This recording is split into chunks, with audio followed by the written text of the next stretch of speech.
በስመ አብ ወወልድ ወመንፈስ ቅዱስ አሐዱ አምላክ አሜን። እግዚአብሔር የሚወዳችሁና የሚያከብራችሁ የልዑል እግዚአብሔር ቤተሰቦች የእናታችን የቅድስት ድንግል ማርያም የአስራት የቃል ኪዳን ልጆች አባቶችና እናቶች፣ ወንድሞችና እህቶች እንዲሁም ሕፃናት ሁላችሁም በኃያሉ በእግዚአብሔር ስም እንደምን አደራችሁ? እንደምን አረፈዳችሁ? እንደምን ቆያችሁ? አምላካችን እግዚአብሔር በቸርነቱና በይቅርታው ጠብቆ እስከዚህ ሰዓት አድርሶ አሁን በዚህ ሰዓት ቃሉን እንድንሰማ ለፈቀደልን አምላክ ክብርና ምስጋና ለእርሱ ይሁን። የአባቶቻችን ፈጣሪ የእኛም ፈጣሪ መጋቢያችን አስገኛችን እግዚአብሔር እኛን ወዶ ወደ እኛ እንደመጣ አስበን እኛም አምላካችንን እግዚአብሔርን በፍቅር እንድንቀበለው በእግዚአብሔር ስም አሳስባችኋለሁ። ይህንንም የምላችሁ በፍቅር እንድንቀበለው ማለት እግዚአብሔር ለእኛ አስቦ ለእኛ ያዘጋጀውን ምክሩን፣ ትምህርቱን፣ ትእዛዙን በልቦናችን እንድንቀበለውና እኛም ምክሩን፣ ትእዛዙን ተቀብለን የመንግሥቱ ወራሾች ለመሆን እንድንበቃ በእግዚአብሔር ስም አሳስባችኋለሁ። አምላካችን እግዚአብሔር እንዲህ ይላል፣ እግዚአብሔር የመረጣቸውን እስከ መጨረሻ ያድናቸዋል ይላል። የእግዚአብሔር ልጆች በእግዚአብሔር ዘንድ ተመርጦ መገኘት መታደል ነው። እንኳን እግዚአብሔር የመረጠው ይቅርና ሰው እንኳ የመረጠው ሰው እንዴት እንደሚያልፍለት እንዴት ደስተኛ ሆኖ እንደሚኖር እናውቃለን። ታዲያ በሰው የተመረጠ ሰው የመረጠው ደስተኛ ሆኖ የሚኖር ከሆነ እግዚአብሔር የመረጠውንማ እግዚአብሔር እንዴት የበለጠ ደስተኛ ያደርገው ብለን እናስባለን። በጣም ደስተኛ ያደርገዋል እንጂ። ስለዚህ እግዚአብሔር ልጆች አሁንም እግዚአብሔር አምላካችን የሚለን ነገር ቢኖር እግዚአብሔር የመረጣቸውን እስከ መጨረሻ ያድናቸዋል፣ እነሱም ደግሞ አይጠፉም ይላል። አዎ እግዚአብሔር የመረጠው ሁሉ አይጠፋም፣ በእግዚአብሔር ዘንድ ተመርጧልና የሚያጠፋውም የለም፣ አጥፊም የለበትም። ጠባቂያቸው እግዚአብሔር ነው። በእግዚአብሔር እጅ ላይ ናቸው ያሉት። አያቸው ወገኖቼ፣ በሰው እጅ ላይ ያለ ነገር እንኳ በቀላሉ አይጠፋም። ታዲያ በሰው እጅ ላይ ያለ ነገር በቀላሉ የማይጠፋ ከሆነ በእግዚአብሔር እጅ ላይ ያለውንማ ማን ያጠፋዋል ተብሎ ይታሰባል። ስለዚህ የእግዚአብሔር ልጆች እንግዲህ በእግዚአብሔር ዘንድ የተመረጣችሁ የተወደዳችሁ በእግዚአብሔር እጅ ላይ ያላችሁ እናንተ የእግዚአብሔር ቤተሰቦች ናችሁ። እናንተ የአባቴ ቡሩካን ዓለም ከተዘጋጀ ከተፈጠረ ጀምሮ የተዘጋጀላችሁን ኑ መንግሥቴን ውረሱ ተብላችሁ ለመንግሥቱ የታጫችሁ የታደማችሁ የእግዚአብሔር ቤተሰቦች ዛሬ በልዩ ስም የምትጠሩ በእግዚአብሔር ወልድ ውሉድ ተብላችሁ በመንፈስ ቅዱስ መንፈሳውያን ተብላችሁ የምትጠሩ የእግዚአብሔር ቤተሰቦች እናንተ ናችሁ። ስለዚህ እናንተን ከእግዚአብሔር እጅ የሚነጥቃችሁ ኃይል የለም። እንግዲህ ምናልባት ከእግዚአብሔር እጅ በራሳችን ወርደን ካልሆነ በስተቀር በእግዚአብሔር ተመርጠን በእግዚአብሔር እጅ ላይ እየኖርን ከእግዚአብሔር እጅ ነጥቆ እኛን የሚቃወመን አንድም ኃይል የለም። እግዚአብሔር የመረጣቸውን እስከ መጨረሻው ያድናቸዋል፣ እነርሱም አይጠፉም ተብሎ ተጽፏል። ይህንንም ኃይለ ቃል በዮሐንስ ወንጌል ምዕራፍ 10 ቁጥር 28 ላይ ስንመለከት እንዲህ ሲል እናገኘዋለን። እኔ የዘላለም ሕይወትን እሰጣችኋለሁ ለዘላለምም እኔ የዘላለም ሕይወትን እሰጣቸዋለሁ ለዘላለምም አይጠፉም ይላል። ይህንን ጌታችን አምላካችን ኢየሱስ ክርስቶስ በኢየሩሳሌም አውራጃ እየተመላለሰ ወንጌልን በሚያስተምርበት ሰዓት የተናገረው ኃይለ ቃል ነው። ቁጥር 27 ላይ ጀምረን ስንመለከተው እንዲህ ይላል፣ በጎቼ ድምፄን ይሰማሉ፣ እኔም በጎቼን አውቃቸዋለሁ፣ እነርሱም ይከተሉኛል አለ። ድምፄን ለሚሰሙና ድምፄን ሰምተው ለሚከተሉኝ በጎቼ እኔም ለበጎቼ የዘላለምን ሕይወት እሰጣቸዋለሁ፣ እነሱም ከቶ ለዘላለም አይጠፉም አለ። ከእጄ ማንም ሊነጥቃቸው አይችልም። አዎ የሰጠኝ አባቴ ከሁሉ ይበልጣልና ከአባቴ እጅ ማንም ሊነጥቃቸው አይችልም፣ እኔና አብ አንድ ነንና ይላል። እንግዲህ ጌታችን አምላካችን ኢየሱስ ክርስቶስ እንዲህ እያለ የሚናገረው ለእነማን ነው ከተባለ ድምፁን ሰምተው ለሚከተሉት፣ በሕጉ ጸንተው ለሚኖሩት፣ አምላካችን ብለው ለሚያምኑበት፣ ራሳቸውን ከኃጢአት አርቀው በጽድቅ መንገድ ተጉዘው እግዚአብሔርን ደስ በማሰኘት የሚገኙት የእግዚአብሔር ቤተሰቦች ሌትም ቀንም ስሙን እየጠሩ በምስጋና የሚያመሰግኑትን ወዳጆቹን እነዚህ ናቸው። አባቴ የሰጠኝ ያላቸው እግዚአብሔር አብ፣ እግዚአብሔር ወልድ፣ እግዚአብሔር አብ ለእግዚአብሔር ወልድ የሰጠው እነዚህ ናቸው። ለእግዚአብሔር ወልድ የተሰጡት የእግዚአብሔር አብ ገንዘቦች እነዚህ ምእመናን ናቸው። እነዚህ ምእመናን ቀድሞ የእግዚአብሔር አብ ገንዘቦች ነበሩ። እግዚአብሔር አብም ልጁን ሂድ፣ ውረድ፣ ተወለድ ብሎ ወደዚህ ዓለም ላከ። ወደዚህ ዓለም ተልኮ የመጣው አካላዊ ቃል ኢየሱስ ክርስቶስም ከአባቱ ከእግዚአብሔር አብ የተቀበላቸውን ልጆቹን አባቱ የላከውን ያዘዘውን ትእዛዝ ሁሉ ነገራቸው። እነርሱም ከአብ ተልኮ እንደመጣ የአብ ልጅም እንደሆነ አመኑበት፣ ተቀበሉት፣ ተከተሉት፣ በስሙ ተጠሩ። ታዲያ እነዚህን ምእመናን ከእግዚአብሔር አብ እጅ የሚነጥቃቸው ማን ነው? አያችሁት? እነዚህ ለዘላለም በእግዚአብሔር ቀኝ ተቀምጠው መንግሥቱን የሚወርሱ ለዘላለም ከእግዚአብሔር ጋር እንደ መላእክት ቅዱሳን ከመላእክት ቅዱሳን ጋር ቅዱስ ቅዱስ ቅዱስ እያሉ አምላካቸውን እግዚአብሔርን እያመሰገኑ በዚህም ዓለም ሲኖሩ በምድራዊ ሕይወታቸው እየዘመሩ እየጾሙ እየጸለዩ እያመሰገኑ ወንጌሉን አውቀው ለማያውቁት እያስተማሩ እውነተኛ ምስክሮች ሆነው የሚገኙት እነዚህ ምእመናን ከእግዚአብሔር እጅ የማይጠፉ የተመረጡ ገንዘቦች እነዚህ ናቸው።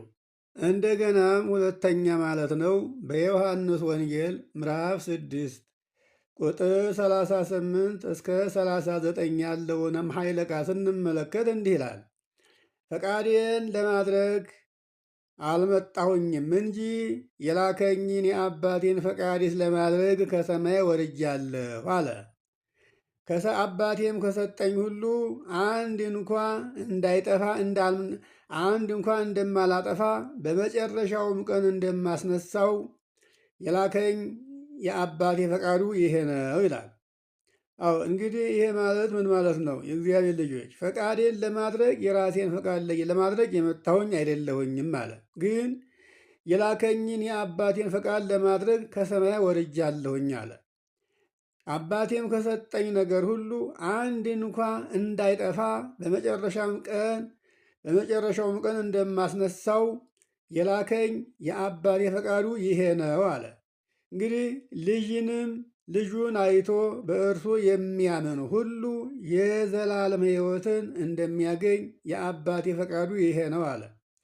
እኔም ደግሞ በመጨረሻው ቀን አስነሳዋለሁኝ አለ። ይሄ ማለት የእግዚአብሔር ቤተሰቦች እንደምትሰሙት ይሄ ቃል ማለት እንግዲህ ልጁን አይቶ በእርሱ የሚያምን ማለት የእግዚአብሔር አብን ልጅ ጌታችንን ኢየሱስ ክርስቶስን አይቶ በእርሱ የሚያምን ሁሉ የዘላለም ሕይወት አለው።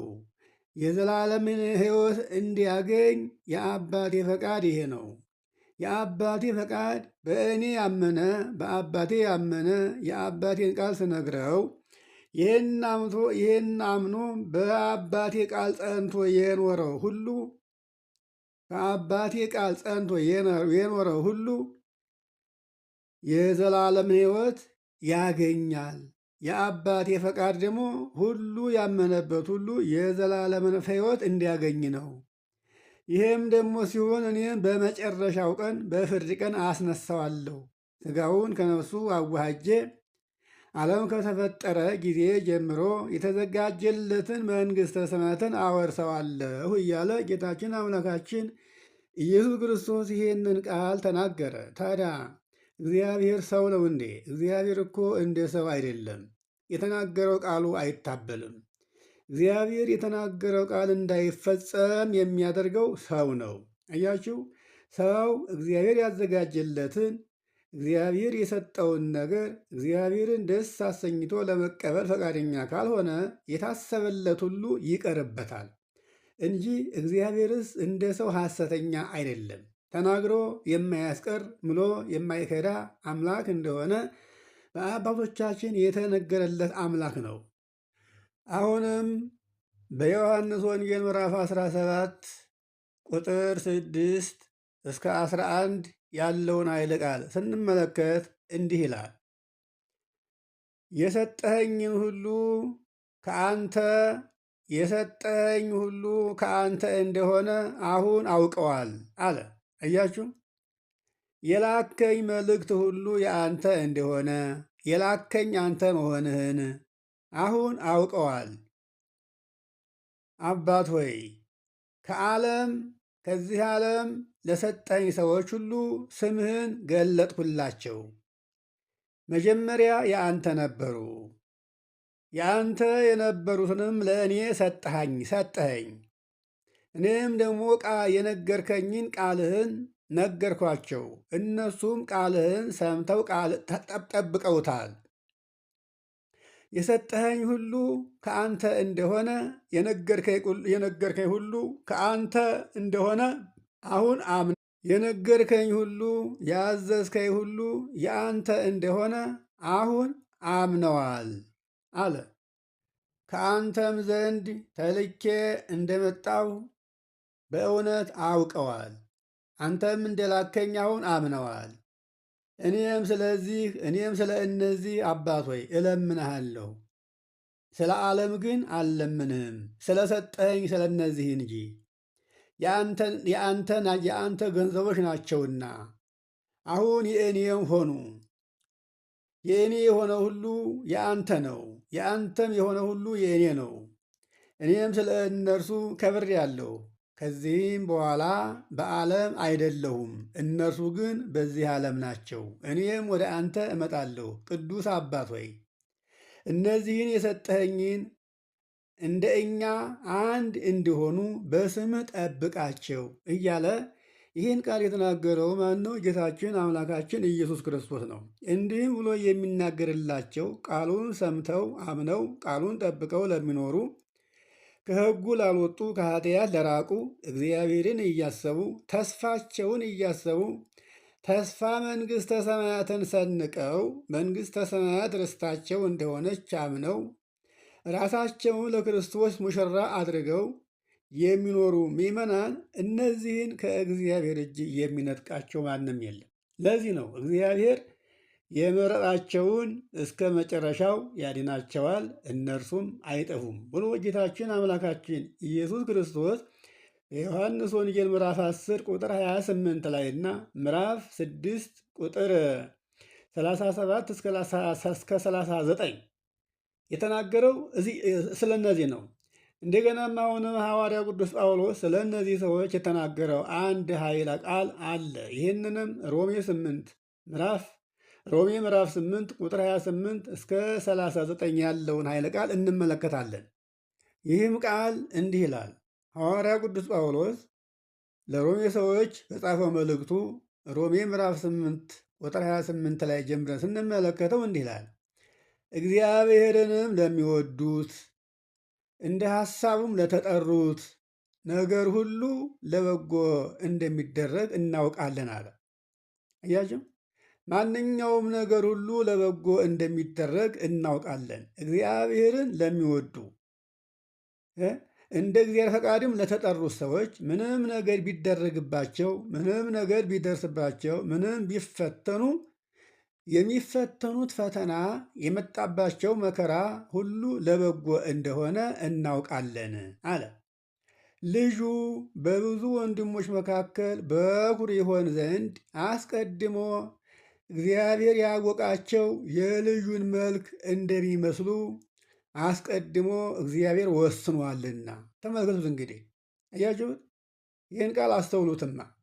ልጁ አካላዊ ቃል በብዙ ወንድሞቹ መካከል በኩር ሆኖ ይኖር ዘንድ አስቀድሞ እግዚአብሔር ያወቃቸውና የመረጣቸው የልጁን መልክ እንደሚመስሉ አስቀድሞ እግዚአብሔር ወስኗልና አለ።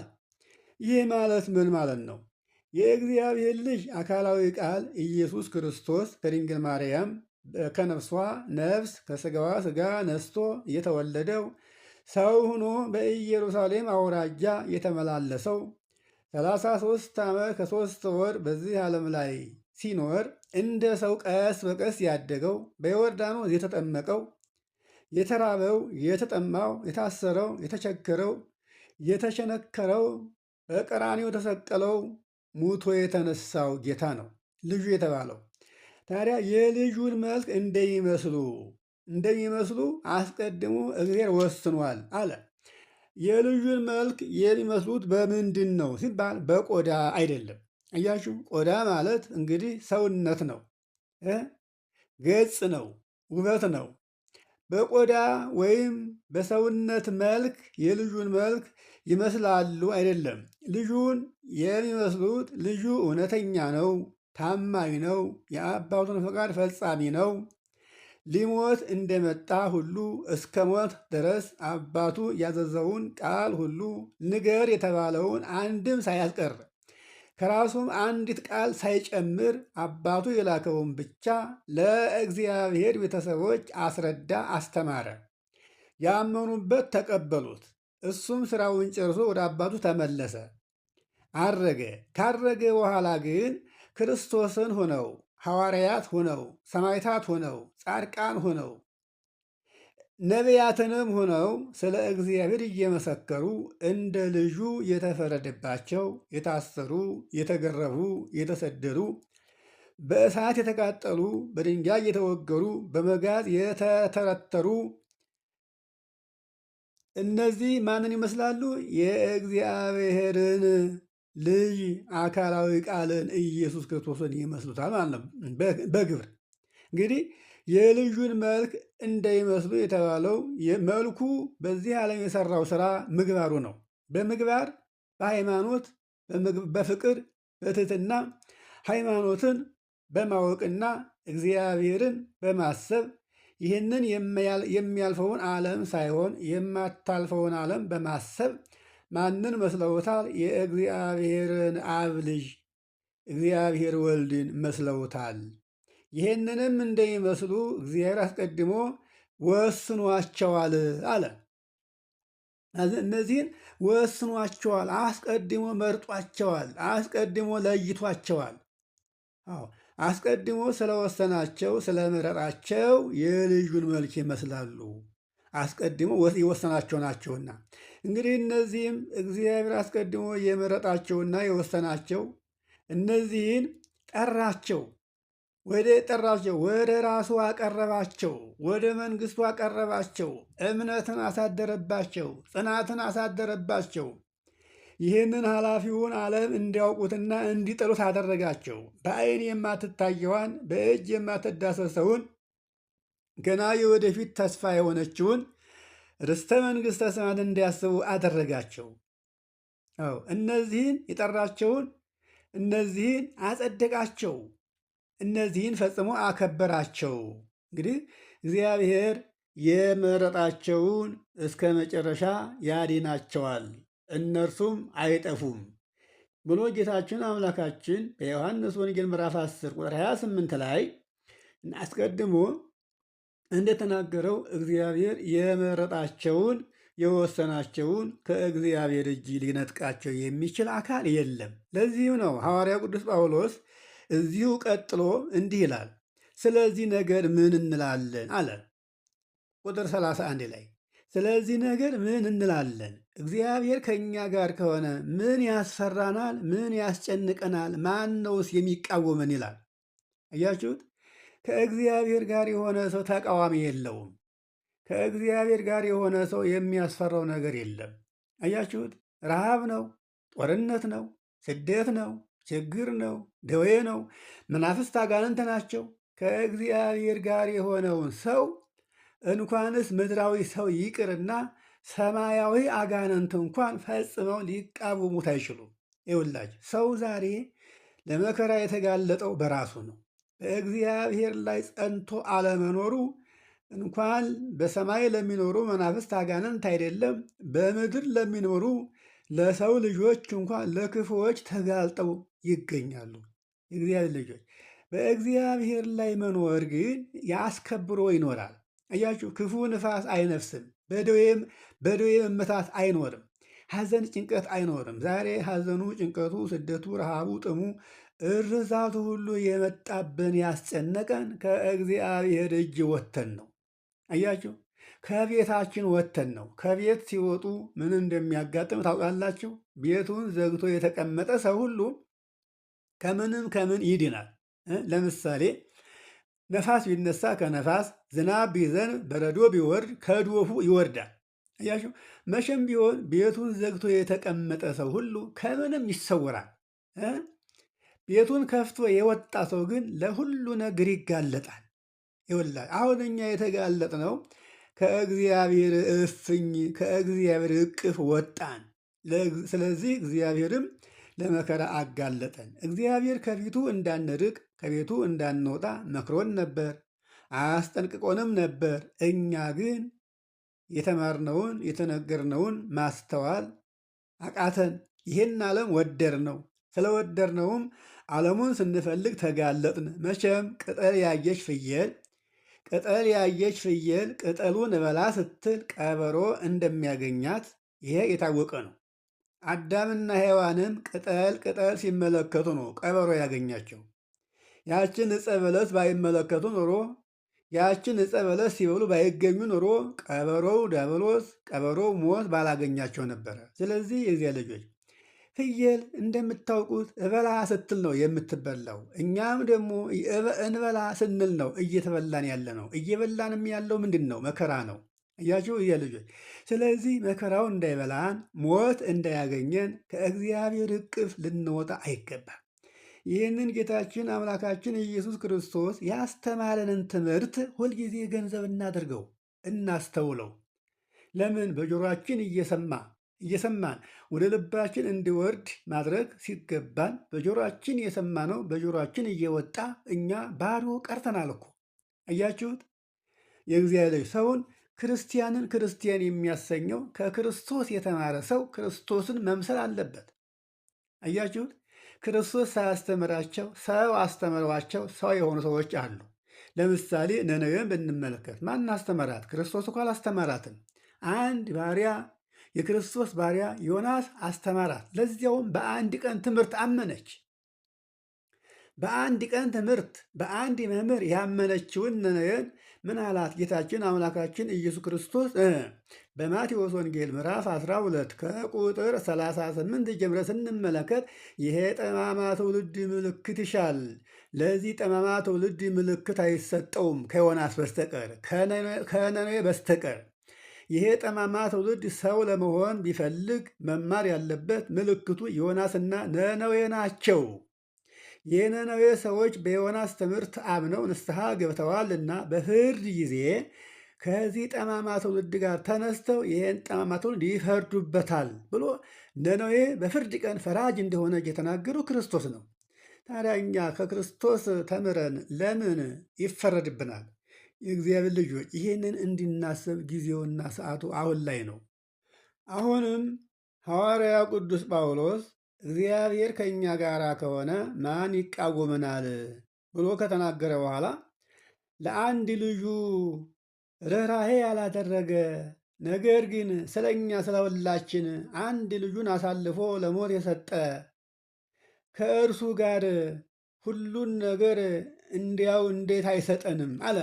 ከልጁ ጋር አንድ ልጁን ለእኛ ለሞት አሳልፎ የሰጠ ከሆነ ለልጁ የሰጠውን ሁሉ ለልጁ የሚያደርገውን ለምን እንደ ስለኛ አያደርግልን? አያችሁት? ለአንድ ልጁ ርኅራኄ ሳያዝን ለእኛ ለሁላችን አሳልፎ ለሞት የሰጠው ከሆነ ልጁ የሚያገኘውን ሁሉ እንዴት እኛስ አናገኝ? ይላል ጳውሎስ። ይገርማችኋል። እግዚአብሔር የመረጣቸውን ማን ይከሳቸዋል? እግዚአብሔር የሚያጸድቅ ነው። የሚያጸድቅ እግዚአብሔር ነው። የሚኮንነውስ ማን ነው? እግዚአብሔር ካጸደቀ ማን ይኮንናል? አጽዳቂውም እግዚአብሔር ነው፣ ኮናኙም እግዚአብሔር ነው። እግዚአብሔር የኮነነውን ማንም ሊያጸድቀው አይችልም። እግዚአብሔርም ያጸደቀውን ማንም ሊኮንነው አይችልም። ሁሉንም አድራጊ እግዚአብሔር ነው፣ አጽዳቂም እግዚአብሔር ነው፣ ኮናኝም እግዚአብሔር ነው። ስለዚህ አጽዳቂው እግዚአብሔር ካጸደቀን እኛን ማን ይኮንነናል? የሞተው ይልቁንም ከሙታን ተለይቶ የተነሳው በእግዚአብሔር ቀኝ የተቀመጠው ስለ እኛ የሚማልደው ጌታችን አምላካችን ኢየሱስ ክርስቶስ ነው አለ። ስለዚህ ከክርስቶስ ፍቅር ማን ይለየናል? መከራ ወይስ ጭንቀት ወይስ ስደት ወይስ ረሃብ ወይስ መራቆት ነው ወይስ ፍርሃት ነው? ምኑ ነው የሚለየን? ከእግዚአብሔር ጋር የሚለየን ነገር የለም። ከእግዚአብሔር የሚለየን ነገር ቢኖር የኛ በእምነት ላይ ጸንቶ አለመኖር ብቻ ነው። በእምነት ላይ ጸንቶ አለመኖራችን እግዚአብሔር የተናገረውን ያስተማረውን ቃል ባለማስተዋላችን ከእግዚአብሔር የሚለየን ይሄ ብቻ ነው። እግዚአብሔርን ሰምተን እሱን እያሰብን የምንኖር ከሆነ ከቶ ከእግዚአብሔር የሚለየን የለም። ረሃብ አይለየን፣ ስደት አይለየን፣ ችግር አይለየን፣ ሞት አይለየን፣ ደዌ አይለየን። በምንም ተአምር ከእግዚአብሔር ለይቶ ለመከራ የሚያጋልጠን ስለኛ የተነገረውን ስለኛ የተሰጠውን ነገር አለማሰባችን ነው። ስለኛ የተነገረው ቃሉን ነው። ስለኛ የተሰጠው ልጁን ነው። ልጁ ለእኛ በመሰጠቱ ስጋዬን በልታችሁ ደሜን ጠጥታችሁ ቃሌን ሰምታችሁ ኑሩ ብንባል ስጋውን ላለመብላት ደሙን ላለመጠጣት ቃሉን ላለመስማት ፈቃደኛ ስለሆን ይሄ ግብራችን አሳልፎ ለከንቱ ሰጠን። ይሄም ደግሞ የገዛ ግብራችን እንጂ ለክብሩ የሰጠን እግዚአብሔር አሳልፎ አልሰጠንም እያለ ሐዋርያው ቅዱስ ጳውሎስ ይህን ያስተምራል። ይሄ እግዚአብሔር ልጆች እንግዲህ ሁሉን ነገር በራሳችን እንዳጣነው እንመን። እግዚአብሔር አላሳጣንም። እንኳን ምድራዊ ነገር ይቅርና ሰማያዊ እንጀራን የሰጠን እግዚአብሔር ነው። ይሄም ሰማያዊ እንጀራ ልጁ ነው፣ ቅዱስ ሥጋው ክቡር ደሙ ነው። ስለዚህ ምድራዊ ነገር እንኳን ከሰማይ የወረደውን በምድር ላይ ያለውን እንኳን ነሳን፣ ሰርተን እንኳን እንዳያልፍን አደረገን። ይህንም ያደረገን አለመታመናችን ነው። ለማያምኑት ሰው እኮ ምንም ነገር አይሰጠውም። ምስጢር አያካፈሉትም። እግዚአብሔር ምስጢር ገልጦልን ነበረ፣ ምስጢሩን ሰወረብን። አያችሁ፣ ልባችን ጸና፣ ከፋ። የማይታመነውን ዲያብሎስን አመን ነው፣ የማይሰራውን ኃጢአት ሰራ ነው። ስለዚህ እግዚአብሔር ሁሉን ነገር ሊነሳን ነው ጨርሶ ማለት ነው። ስለዚህ ሁሉን ሳናጣ ወደ አምላካችን ወደ እግዚአብሔር እንድንመለስ ሰዓቱና ጊዜው አሁን ነው ሲል ሐዋርያ ጳውሎስ ይሄን ይናገራል። ሐዋርያው ቅዱስ ጴጥሮስም አንደኛ ጴጥሮስ ምዕራፍ 1 ቁጥር 3 ላይ እንዲህ ይላል፣ ጸጋና ሰላም ይብዛላችሁ አለ። ጸጋና ሰላም ይብዛላችሁ። ይሄ የእግዚአብሔር ጸጋና ሰላም የሚበዛላቸው ለነማን እንደሆነ ግልጥ ነው፣ ለሚሰሙት ነው። እግዚአብሔር ጸጋውንም ሰላሙንም የሚሰጠው ለሚሰሙት፣ ልጁን መስለው ለሚገኙት፣ ኃጢአት ላይ ላልወደቁ፣ ራሳቸውን ጠብቀው ለሚኖሩ፣ ጽድቅን ለሚሰሩ፣ አምላካቸውን ለሚያስቡ፣ ለቅድስና፣ ለንጽህና፣ ለምስጋና የበቁትን ነው። ጸጋና ሰላም ይብዛላቸው አለ። ግን ዛሬ ሁላችን ጸጋውና ሰላሙ ከኛ ጋር ነው? አዎ ጸጋውና ሰላሙ ከኛ ጋር ነው ብለን መናገር የምንችል ከሆነ እንግዲያውስ እኛ ንጹሐን ነን ከኃጢአት ንጹሐን ነን ማለት ነው። ስለዚህ ግን ጸጋውና ሰላሙ ከኛ ጋር ከሌለ፣ ሰላም ከሌለ፣ ጸጋ ከሌለ፣ ሁሉን ካጣን፣ በእኛ ዘንድ የሚታየው ሐዘን ከሆነ፣ እንጉርጓሮ ከሆነ፣ ልቅሶ ከሆነ፣ ስደት ከሆነ፣ ረሃብ ቸነፈር ከሆነ፣ ስለዚህ ከእግዚአብሔር እንደወጣን የሚያስረዳን ነገር ቢኖር ይሄ ነው። አዎ ጸጋና ሰላም ካለ እግዚአብሔር ከኛ ጋር ነው። ጸጋውና ሰላሙ ከሌለን ግን ከእግዚአብሔር እንደወጣን፣ እግዚአብሔር እንደጣለን፣ ለመከራ እንዳጋለጠን በዚህ እናውቃለን ማለት ነው። አሁንም ቀጥሎ ቅዱስ ጴጥሮስ ምን አለ? እዚሁ ምዕራፍ 1 ቁጥር 3 ላይ ጌታችን ኢየሱስ ክርስቶስ ከሙታን በመነሳቱ ለሕያው ተስፋና ለማይጠፋ እድፈትም ለሌለበት ለማያልፍ ርስት እንደ ምሕረቱ ብዛት ሁለተኛ የወለደን የጌታችን የኢየሱስ ክርስቶስ አምላክና አባት ይባረክ አለ። ይህም ርስት አለ በመጨረሻው ዘመን ይገለጥ ዘንድ ለተዘጋጀው መዳን በእምነት በእግዚአብሔር ኃይል ለተጠበቃችሁት ለእናንተ በሰማይ ተቀምጦላችኋል። በሰማይ መዝገብ ይጠብቃችኋል። አያችሁ፣ ይህን ነገር መልሼ ላስረዳችሁ ልንገርላችሁ መልሼ ልንገራችሁ መሰለኝ ላልምላችሁ ማለቴ ነው። ጌታችን አምላካችን ኢየሱስ ክርስቶስ ከሙታን በመነሳቱ አለ ከሙታን ተለይቶ በመነሳቱ ለሕያው ተስፋ ለሕያው ለዘላለም ተስፋ እና ለማይጠፋ አለ ለማያድ እድፈት ለሌለበት አያችሁ ውድፈት እድፈት ለሌለበት ለማያልፍ ርስት እንደ ምሕረቱ ብዛት ሁለተኛ የወለደን አለ። ሁለተኛ የወለደን ማን ነው? ጌታችን አምላካችን እግዚአብሔር አብ በልጁ ወለደን። ሁለተኛ ልጁ በዮርዳኖስ ተጠመቀ። የእሱን ጥምቀት አይተን እኛም ከአብራከ መንፈስ ቅዱስ ከማኅፀነ ዮርዳኖስ ተወለድን። ሁለተኛ ካልተወለዳችሁ የእግዚአብሔር መንግሥት መውረስ አትችሉም ብሎ በዮሐንስ ወንጌል ምዕራፍ 3 ላይ ጌታችን አምላካችን እንደተናገረው ሁሉ እኛንም ሁለተኛ እንድንወለድ አደረገን። ተጠምቆ ጥምቀቱን፣ ስርዓቱን፣ ሕጉን አሳየን። ስለዚህ ሁለተኛ የወለደን የጌታችን የኢየሱስ ክርስቶስ አምላክና አባት አለ። ሁለተኛ ማን የወለደን? የጌታችን የኢየሱስ ክርስቶስ አምላክና አባት አለ። ያችሁ አምላክ ማን ነው? አባት ማን ነው ስንል አምላክም እግዚአብሔር ነው፣ አባትም እግዚአብሔር ነው። የማን ነው አባት? የማን ነው አምላክ? የጌታችን የኢየሱስ ክርስቶስ አምላክ ማለት ነው። የማን አባት? የጌታችን የኢየሱስ ክርስቶስ አባት ማለት ነው።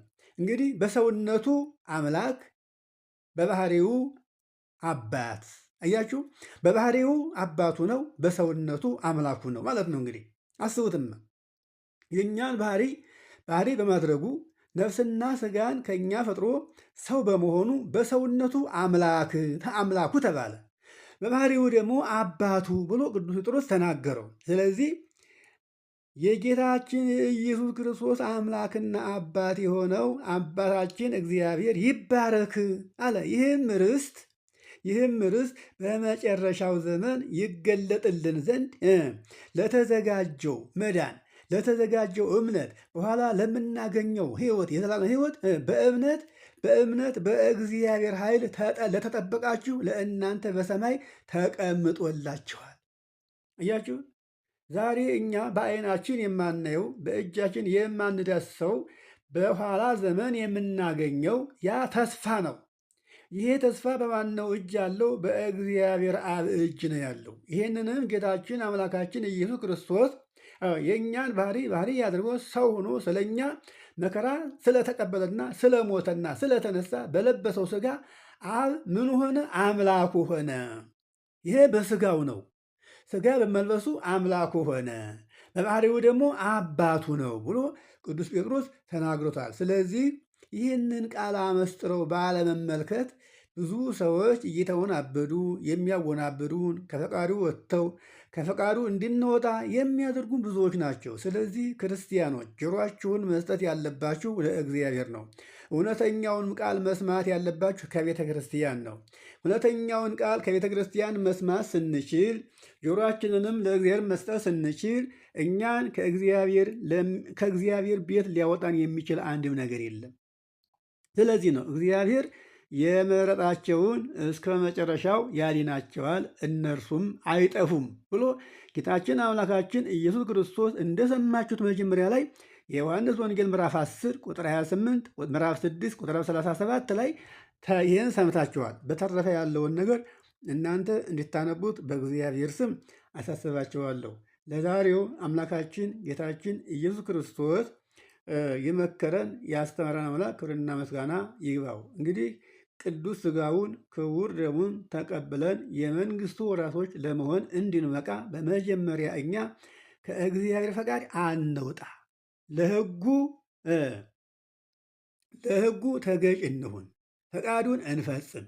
ፈቃዲ በሰማይ እንደሆነች እንዲሁ ፈቃዲ በምድር ትሁን ስንል በምድር ስንኖር ፈቃዳችን አድርግልን፣ ልመናችን ስማን፣ ጸሎታችን ተቀበል፣ ችግራችን ተመልከት እያልን ነው የምንለምነው። ስለዚህ ይሄ ሁሉ እንዲሆን እኛም አስቀድመን ይሄን ሁሉ ማድረግ ለሚቻለው ለእግዚአብሔር ፈቃዱን እንፈጽም። ፈቃዱ ምንድን ነው? ኃጢአት እንዳንሰራ፣ ልባችን በኃጢአት እንዳይደክም፣ ይህን ዓለም አስበን ወደዚህ ዓለም ገብተን ኃጢአተኛውነን ወንጀለኛውነን እንዳንገኝ፣ ቅድስናችን እንዳይረክስ ነው። ስለዚህ ራሳችን አርክሰን እንዳንገኝ ራሳችን ጠብቀን አምላካችን ደስ አሰኝተን የእግዚአብሔር ልጆች ተብለን እንድንገኝ ያስፈልጋል። የእግዚአብሔር ልጆች ሁነን ሳንገኝ እግዚአብሔር አባቴ ነው፣ እግዚአብሔር አምላኬ ነው የሚለው ነገር ህልም ሆኖ ይቀራል እና ነገራችን ሁሉ ህልም እንዳይሆን ወደ ልቦናችን እንመለስ ለማለት ነው።